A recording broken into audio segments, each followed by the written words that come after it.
guys? Are you guys enjoying your con? Yeah? This is super exciting and really special, not only for Rhode Island, but Rhode Island Comic Con. Twisters is obviously Twister, excuse me. Don't want to put that S where it doesn't belong tonight, because that's a big deal, right? Helen, first of all, thank you for coming. Thank you guys for coming. I love going to the movies so much. And if any movie was meant to be seen on a big screen, it's this movie. And I'm just going to say it has to be loud. Yeah. It's only good if it's loud. So if anybody's listening. That was literally, you segued into my first question perfectly, because I will never forget when this movie came out. And I don't want to say how many years ago it was, because, I mean, clearly neither one of us would have been alive then. But I'll never, you can never experience anything like this until you are in the theater and you see it. And I feel like there's something very special about a movie that was made then, that's action, and has these great sequences, and there's no weapons. Yeah. And not because of any political stance whatsoever, but there's no weapons in a huge action movie. Yeah, what was that like? I remember, I think it's one of the things that makes it unique. You kind of just want to have a fun romp. However you feel about weapons, it's going to put you in a slightly different state of mind than this movie does. There was a scene we were shooting where we take the thing off the back of the truck, and Bill Paxton was supposed to like pull out a knife and slice the straps that were holding it on, and the director was like, I don't want to see a knife right now. I want to see these kids having fun doing this insane thing that may or may not work. And I think that was a good choice on his part. It kept the spirit of the movie with some innocence, which it kind of has, I think. I was just going to ask the director. Good Lord. Oh yeah, that's a big one, sorry. Okay. You can do that one. Okay, sorry. Jen DeMont made a very special film, and I think we felt that as viewers. I think you guys would all agree that not only watching as a movie fan, but watching all of your characters and the developments and the arcs were also very different for the time frame when the movie came out. Jan DeMont also made Speed, which I loved, and as fun as it, oh, here comes my popcorn and my Diet Coke. I'm so excited. I really appreciate it. Okay, thank you. Sorry. Okay. Sorry, guys. Don't be sorry. Everyone needs popcorn. We're at the movies, I mean, correct? we're in here, right? We are at the movies. I really appreciate it. You have to do popcorn.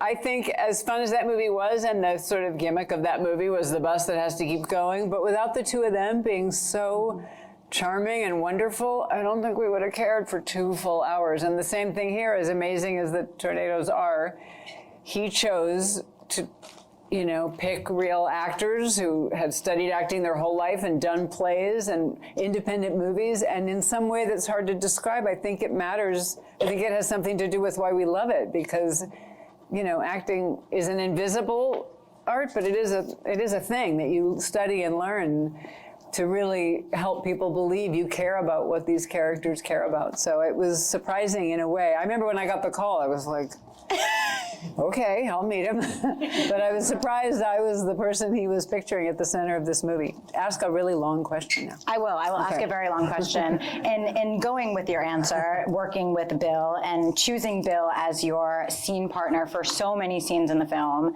and making you both so relatable as humans, not characters, because I feel like you weren't characters. Like, I feel like I wanted to hang out with Joe, and Bill is absolutely amazing. So what was it like from the get-go with him? Did you immediately have that chemistry? Did you always just get along? I think we immediately had the chemistry. We both got the joke that just like old, you know, Tracy Hepburn movies, or I'm thinking of Bringing Up Baby, where Katharine Hepburn's driving Cary Grant crazy. There's this old trope that is true sometimes. Sometimes you have chemistry with someone and you love everything they say and you want to jump in their arms, and other times they drive you crazy.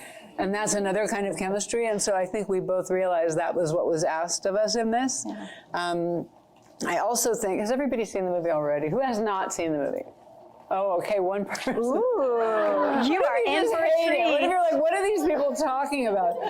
Well, there's a character of his ex-wife, played by Jamie Gertz, and I think she kind of is the unsung hero of why it's so fun to watch us, because she's playing someone who's such a drag and has to ask all the boring questions and doesn't want to get her suit dirty. But her doing that makes me look cool. So, you know, I owe it to her, a lot of it. Not only that, but you both were two females that were doctors, and you were both in love with the same man. And in most films, we would have seen those two women at each other's throats, and we don't. There's very few things I take credit for in this movie because it was so much bigger than me. That I will take some credit for, because there were some things in the script where I'm a little catty with her or she is with me, and we both looked at each other and went, I don't want to see that. I don't want to see it. And so we really, and nobody objected, but it was the two of us who went, that's not the way to get an audience to want to watch these two women. So thank you for noticing that.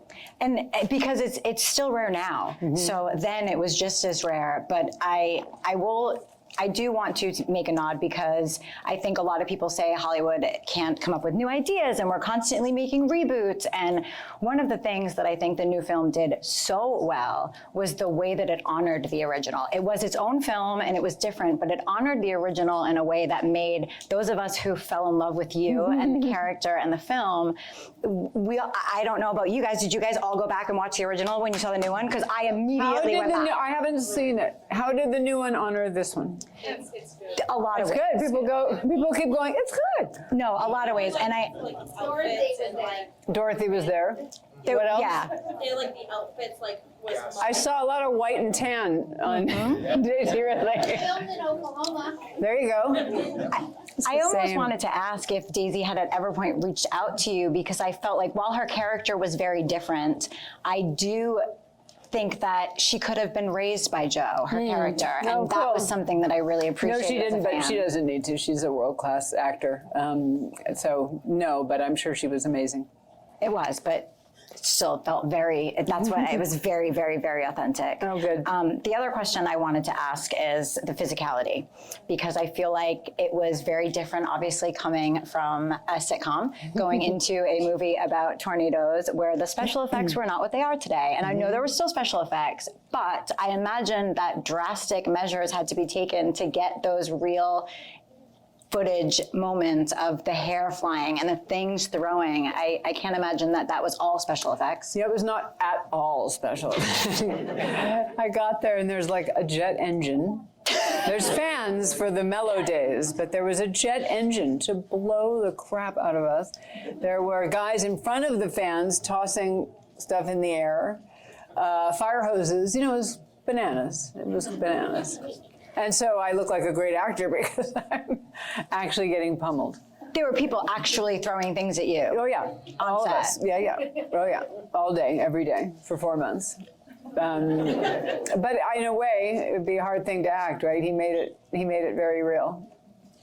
Is there also a story, and forgive me if this is not true, but that there was a lighting incident where your eyes did not focus correctly almost? The thing that you should not think about when you watch this is that for many weeks of this shoot, it was like the prettiest, mellowest spring ever in Oklahoma. So the poor director gets out there and it's like blue skies.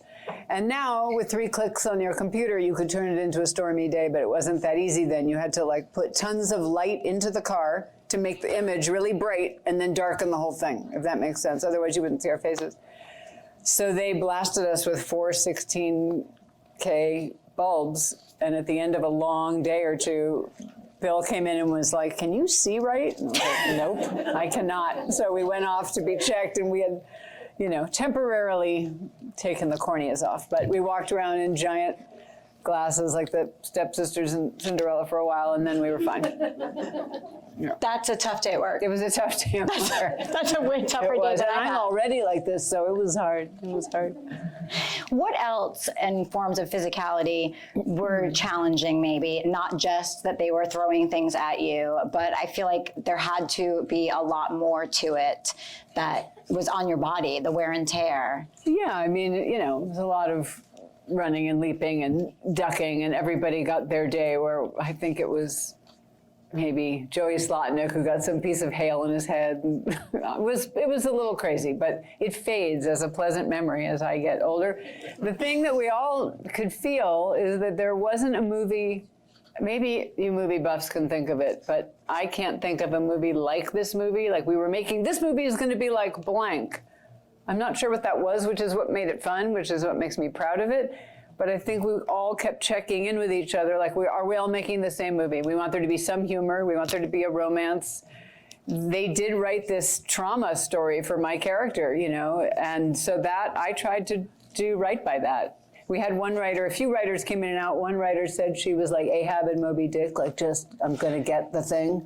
And that, it seems silly in a way in an action movie, but as an actor, you go, oh, okay, I can do that. I can put something there that means so much to me that I cannot give up. That helps you play scenes that might feel silly or might, especially when you're on a movie set, not in the middle of a real storm. All that stuff actually helps and makes you be able to forget about it when you watch it. Yeah. When you were approached, what was it about the project as a whole that made you say that you had to be a part of it? First of all, it was a giant movie, and I'd never been in a giant movie, much less at the center of a giant movie. So I heard Jan de Bont and Steven Spielberg want to take you to lunch, and I was like, well, okay. So, you know, that got my attention, especially since it was the first movie of this size that anybody had wanted me to be in ever. And when I got there, everything they said made me think, well, they really do want to put kind of interesting story for this woman in the middle of this action movie. We all know how rare that is. There's Sigourney Weaver and a couple, but not that many. And all the actors he was interested in were these great actors that I loved, not like, you know, not to disparage models and what are they called on Instagram? Influencers. Influencers. But it's fun to show up to work with a group of lifer actors, you know, and who can get this part's funny, this part isn't so funny. Lois Smith, who plays my aunt, she's one of the great American actors, came out of Chicago. Some of you are nodding because you know how great she is. That's rare that a movie this size and this fun and this much of a romp, he would choose actors that were that actory. So that made me really want to do it. It made me feel safe about jumping into it. Like, I'm not going to be in this alone. I wonder if it felt as if, like, theater productions are so much more of an ensemble than most, especially big budget movies and big blockbuster movies like this. Do you think that that had something to do with it? Like, it almost felt a little bit more like ensemble, like, because you truly were a group. Yeah, we were, and we were stuck there for so long, the hours of card games in my dressing room, just because really, in an action movie like this, they take hours to set up and then they call you in and you shoot and they send you away again. The hours and hours and hours of dumb jokes and card games made the camaraderie part very real. What do you think it is about the film or its characters or its arcs that make it stand up so well? Because there's very few movies that have stood the test of time as well as this. Honestly, I think like this secret recipe to a lot of movies that I love are that the characters at the center of it want something. I thought about Castaway, which I was lucky enough to be in, and the thing, I go, why am I interested for an hour and 15 minutes to watch this guy try to start a fire? Because he wants to be alive. He wants to catch this fish because he wants to be alive. So for some reason, it's not boring. So if that's part of, I've written 2 screenplays, and I know you can't start writing until you know what the character wants. And these people wanted to do this bizarre thing so badly that I think it takes us along, but you want it for them. Mm-hmm. And you want to hang out with them. You want to hang out with them. You want to chase storms. Yeah. You do. I've had so many people come up to me like, I became a storm chaser because of you. And I'm like, oh, tell your mother I'm so sorry. I'm so very sorry. Do you want to chase storms? No, I do not ever want to. I want to drive the other way. No, yeah, I don't want to really in real life, but it does make you want to go do something fun like that. Right. What do you think, or would there be anything that you would change, having gone back, looked at it, watched it, it's still amazing. Would you have changed anything? Well, I mean, I didn't direct the movie. It wasn't my movie, so I couldn't change anything, but I would like there to have been black and brown storm chasers in the crew, and there were not. And I tried with David Diggs and Rafael Casal. I don't know if any of you saw this movie, Blind Spotting. Yeah. They made a TV show. It's about the families of incarcerated people, and so how it affects this young man's mother and son and wife. And it was a beautiful show that was on Starz. And so I got to know them. David Diggs played, Jefferson in Hamilton, and his partner Rafael Casal. So the three of us decided we wanted to make a remake of Twister before the remake that got made, where an HBCU band of like rocket science nerds find a new way to put the thing up in the tornado. So they didn't make it, but I would have liked to have seen that movie. That sounds fun too. Doesn't it? It does. I know. It sounds really fun. Would you like to finance it? Yes. If you yes. would, I'll make it right now. Yes, I would. If you can get me a mini cow. Okay. That's the deal. That's the deal. We'll barter. We'll do a barter system here because I like bartering systems. Yep. I cannot go on to my next question without, obviously, I know you guys are all huge fans. I can't not ask you about Mad About You. Okay. Because I feel like that show is how we all first fell in love with you before there was Dr. Joe, and what that experience was like with Paul, because I know you guys are really close still, but were then as well. Yeah, I mean, I just won the lottery because I got to work for 7 years with someone who was so sweet. And people used to ask us in interviews, like, where do you attribute your chemistry? And we used to get so annoyed, like, chemistry. But they were right. We have chemistry still. He makes me laugh. I make him laugh. I care about what he cares about. He cares about what I care about. And when he explained what he wanted the show to be, we both seemed to be interested in the same things. Like, let's make the show smaller and smaller instead of bigger and wackier. Let's make sure it's not too easy for them in any way we can think of. So, I don't know, I just really care about him. We have lunch like once every 2 or 3 months. And he brought it up to you at over dinner, correct? His wife and my then roommate were friends. So we had a dinner party, my roommate and I. I was 29 years old or 28 years old. And my roommate's friend Paula came over and brought her husband, Paul Reiser, and we were chatting and in the kitchen, drying dishes and talking. And then he called me after and said, I wrote this show, and will you read it? And I went, oh no. I don't want to be in a sitcom, which now I would give anything to be in a sitcom again because I love them. But at the time, it was really hard if you'd done TV to get a job in a movie, and I was just starting to get jobs in movies. And then I thought, oh, it's going to be like the wife saying, yes, honey, or whatever. I don't know. I'd read so many scripts that didn't have great parts for women, and I read it, and I was like, do they know that they wrote a great part for this person? So I don't know. I guess I'm smart enough to not let something go by just because it doesn't fit into exactly what I thought I was going to be doing. I didn't want to let that part go. And I feel like sometimes we have to get out of our comfort zones to find out where we can be most comfortable, because that show clearly not only was an amazing experience, but you got to work with people that you genuinely cared about, which I think is what made viewers fall in love more. Yeah, and I got to work with like Carol Burnett and Carol O'Connor and Carl Reiner and Mel Brooks. I mean, it went on and on and on. These like comedy legends would come walking in the door, and then because 4 of them did it, more wanted to do it. So we just couldn't believe how lucky we were that they were all wanting to come and be on that show. Tell me a little bit about, and I'm gonna name drop your Oscar-winning performance, and As Good as It Gets, because I have single-handedly quoted that movie more times. What's your favorite lines from that movie? Oh, it's the men. Why can't I just get a normal man? Yeah. I don't understand. I just said that to someone the other day. Who was it? Somebody was talking to me about their boyfriend, and I was like, well, it's kind of like I just want a normal boyfriend. I just want a normal boyfriend. She goes, it boyfriend. doesn't exist.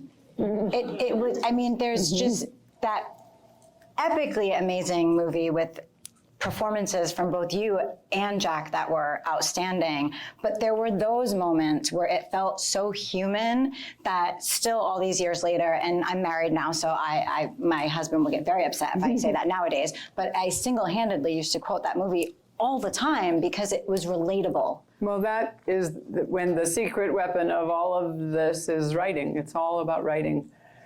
I can be great in a movie, but if the writing's not there, it doesn't matter. And so the fact that someone thought to write a character who hates dogs and then has a dog thrust upon him, then creates a homemade meal with bacon sticking up, puts it on the ground, the dog won't eat it, and he says, "Where's the trust?" I mean, that's so specific that you remember it forever. Forever. Yeah. They stick with you forever. Now, if you were to be offered Twisters now, knowing what you know, having done it, would you have still said yes? This movie, Twister. Twister, yeah. Sorry, I put that S in again. Yeah. Yes. It's easier to say yes now that it's years down the road from all the pummeling and the running and the craziness. But yeah, I mean, I'm so proud of it. People love it. Yeah, totally. Has your favorite moment in the film ever changed? When you have just finished filming it to now, have you had that one favorite moment, or has it changed through the years? I mean, I think it's, close your ears, the one who hasn't seen it. Spoiler. He's on the phone anyway, it's fine. The fact that the drive-in movie peels apart while ironically Jack Nicholson is there with it, I mean, that's amazing. That's made by somebody who loves action movies, who loves Jack, who loves movies, who loves Stanley Kubrick. I think that's pretty cool. That's an epic movie with an epic scene, and that was amazing. When you talk to fans, what are you the most proud of that they have seen, or that they will come and tell you about their experiences watching your films and TV shows? I did a movie called The Sessions, which it's fine if you didn't see it, but I was very proud of it. And I play, oh good, thank you. I play somebody who works with spinal cord injury patients and is a sexual surrogate. So it was written by a man with polio who always felt like that was a part of life he did not get to participate in. He said he felt like he was living behind a glass wall and everyone else was at this banquet and he wasn't included. And so this was a movie about this very unusual relationship between this surrogate and this man, and John Hawkes was in it. It was a beautiful movie. And so I did a screening like this for Twister, and a guy in a chair was sitting right there and said, "Do you know that," and he was really asking, he wasn't complimenting me or the movie, he was wondering if actors knew the impact it made. And he said there was it was brought up in some courtroom about legislation trying to be passed for accessibility or something, but he said, "Do you know when you're making it, like that it matters sometimes?" And I said, "No, in fact, I think it might be bad for the acting if you knew, because you'd be preciously thinking about making a difference." But the fact that it did, and that he wanted to share that with me, that was pretty great. And I think as movie fans and moviegoers, that's something that we want at the end of the day. There's certain kinds of movies that you want to go and you want to have fun and you want to be entertained. But at the very end, to be touched by something or to be felt that you're heard or seen is one of the biggest gifts that you as an actor and directors and writers can give to audiences. It's special. I'm sure this is part of what you're saying, sometimes just laughing or gasping at the tornado is being like that. I need that. I remember during COVID, I had a 15-year-old, I'm looking over at her going, is she just gonna fall into depression and never come out? I was terrified. And so we put on like a Nancy Meyers movie and there's Father of the Bride and she's laughing and I'm like, oh, it matters. So deep movies matter about issues, but funny, silly movies can matter. This movie, if it takes you away from whatever's going on that day, I don't know. It matters to me. I know that. It matters to me. Because entertainment in any form takes you away from sometimes the bad just as much as it takes away from the good. So it's important. And I think maybe we need it. I mean, there's so many things we all want to support and donate to that seem and maybe are more important, but like, you got to wake up to fight another day. And for me, books and movies and TV shows, some brilliant and deep and some stupid, they help that. They help me do that. It's a release. Yeah. Because entertainment is a release. Yeah. Being an actress, what is it that made you fall in love with it, first of all, and that would make you continue to sign on to new projects? Obviously, you are still working, but I'm just saying, what is it about those projects that make you say, I have to be a part of it? Well, first they have to ask me. My first criteria is that I get the job. And the second one is that I like the story, that it's a good story. And then probably third, is it a good part? But mostly it's the writing. Is this a story I would want to watch, that I would want to go to the movies and watch? when this audience is about to screen this movie very shortly, what are you most excited for the gentleman who hasn't seen this before, and for the rest of us I who just have hope it's seen not it overrated. before? Expect nothing. Stop it. Have you seen the second movie? No. Okay, good. That's I decided, so I had a choice of going to see either one of three movies. Twisters, which I knew I wasn't gonna watch that because I hadn't seen the original yet. Deadpool and Wolverine, which I don't really like that sense of humor. I know. That's all right. That's all right. And Despicable Me 4. Yeah. But I already saw that, but then I was like, eh. So you didn't go to any of them, or you did Despicable Me? Yeah. I mean, he's pretty funny, Steve Carell. Yeah, I'm down with that choice. but you're gonna have a blast. A week ago, when we were gonna watch it sometime before this showing, and we never got a chance to with Halloween. This movie we're gonna watch? Well, good, because it's Yeah. so much better on a big screen. It's We did it at drive-in, that's where I first. Oh, you saw it at a drive-in? I saw it at a drive-in. Oh my that God! would have creeped me out. The scene was coming with the drive-in, and I'm like, and the sky's getting really dark with clouds. Oh my God! It can't be good. I've never seen it in a drive-in. That must be amazing. Amazing. Does anybody want to? We let them nice people ask a question or something? Of course Is that we part of it? can. Does anybody want? Yeah, we can definitely have these Dusty wonderful is the people. best. Dusty is my friend Phil Hoffman, who's not with us anymore. I know. But he's just the best. And I don't think the movie is the movie without that actor. No. You know, that could be a really silly, dumb part that doesn't help. But he's so good. This whole speech about he dropped the bottle, whatever that was, I was like, what is he talking about? But he made it like it. He made a thing. He made a choice and made a thing. Yeah. Anybody want to ask? Does anybody else have a question that they'd like? I'm pointing. Did you retain anything from the, any of the props or wardrobe from the movie? I think that jumpsuit is somewhere, one of the 5 of them. I gave my hairdresser the little compass I wear, and he's got that. Or he gave it to, there's a Twister Museum, do people know this, in Winnetka? Where we No. shop this, this town, the town does or doesn't get destroyed. So he might have given it to them. I think that's all I have. I didn't have a lot of, it's not like I could keep a flashy gown or something. You know what I mean? I had 2 pieces of wardrobe, all the same color.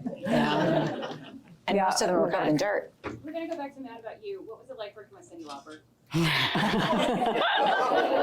Linda, you're fired. That was one of her lines I remember. She was amazing. She came in like the asteroid that she is and was the perfect person to be John Panko's girlfriend. I think she won an Emmy for it. She did. Yeah. And Mel Brooks won an Emmy for it, which is pretty cool. It was great. She was perfect. Anybody else? Yes. Hi, Ms. Hunt. What was your favorite part about filming in Oklahoma?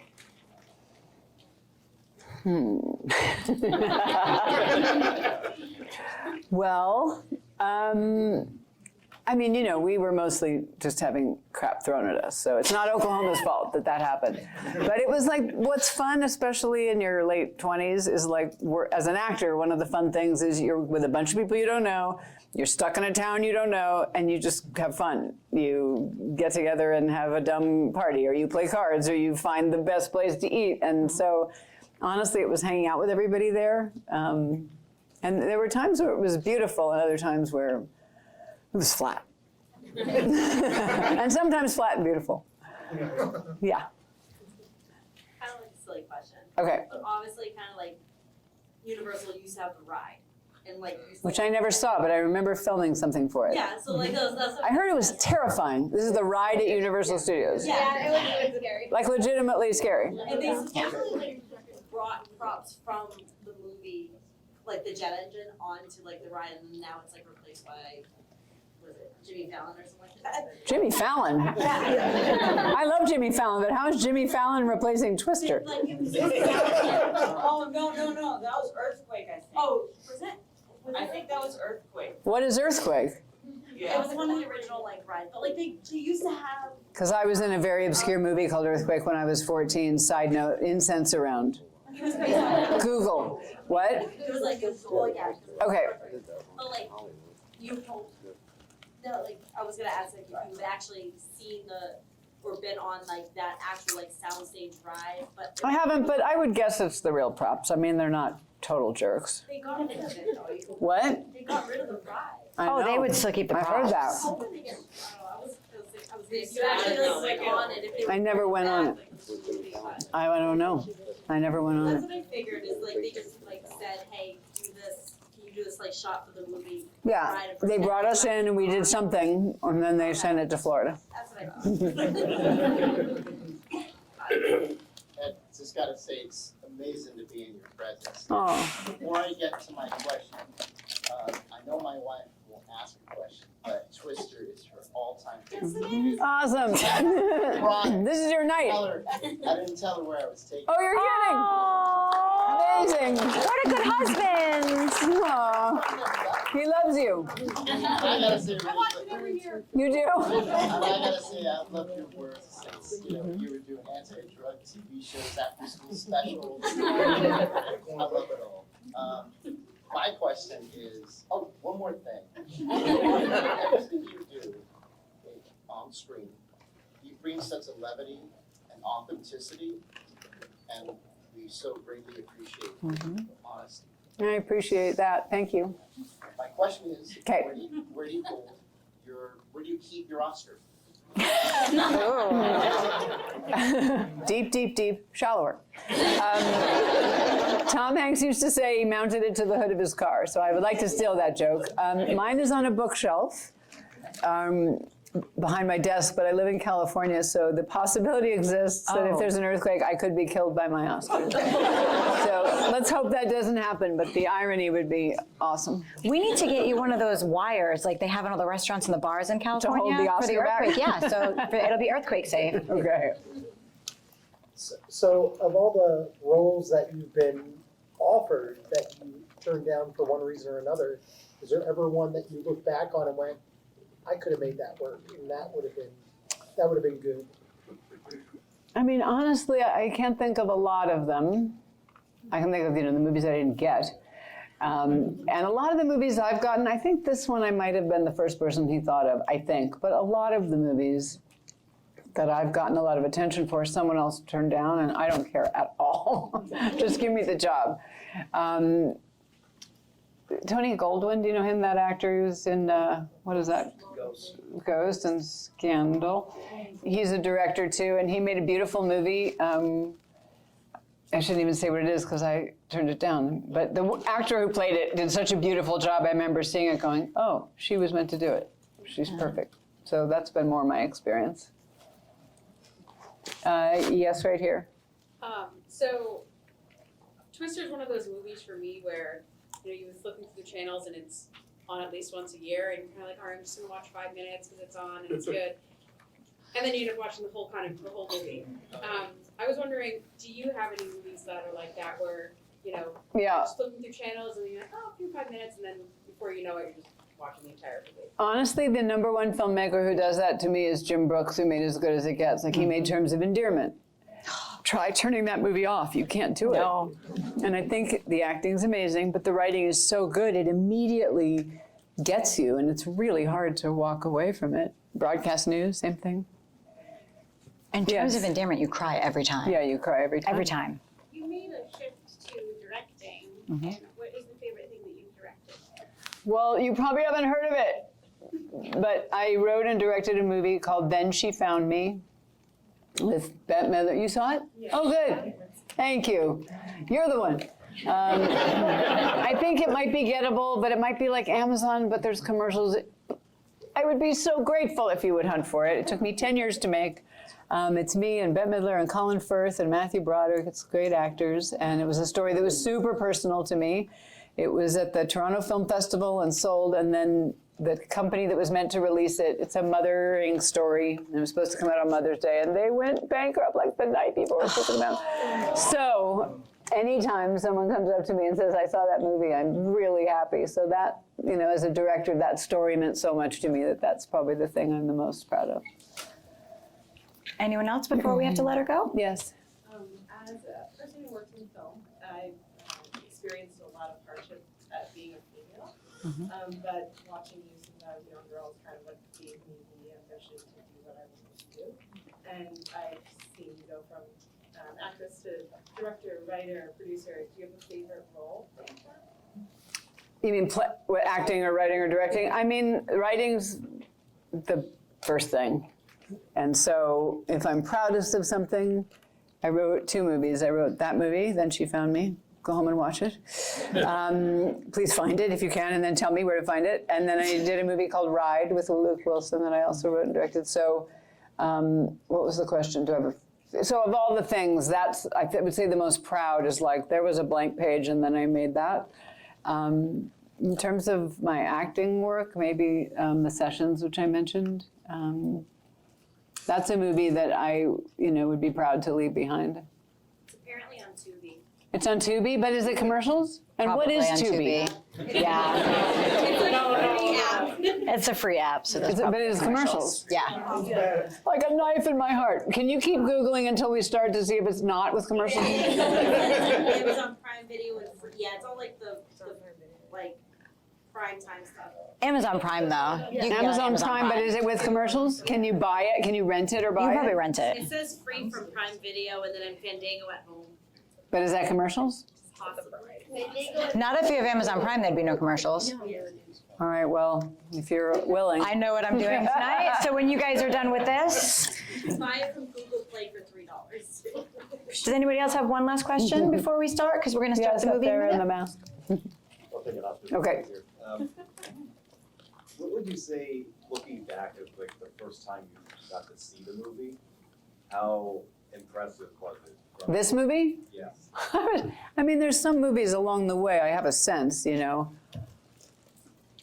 I remember seeing it and just being like, feeling, first of all, like a very small part of it. I might be the, blonde in the middle, but really, I had no idea how epic the thing was going to be. And so I guess it was, I don't remember being shown it in some little room. I remember a trailer. I remember being in a giant movie theater in Westwood, California, and there was a trailer, and the whole audience went, "Wah!" And I was like, oh, wow. This is either going to be really big and bad or really big and good.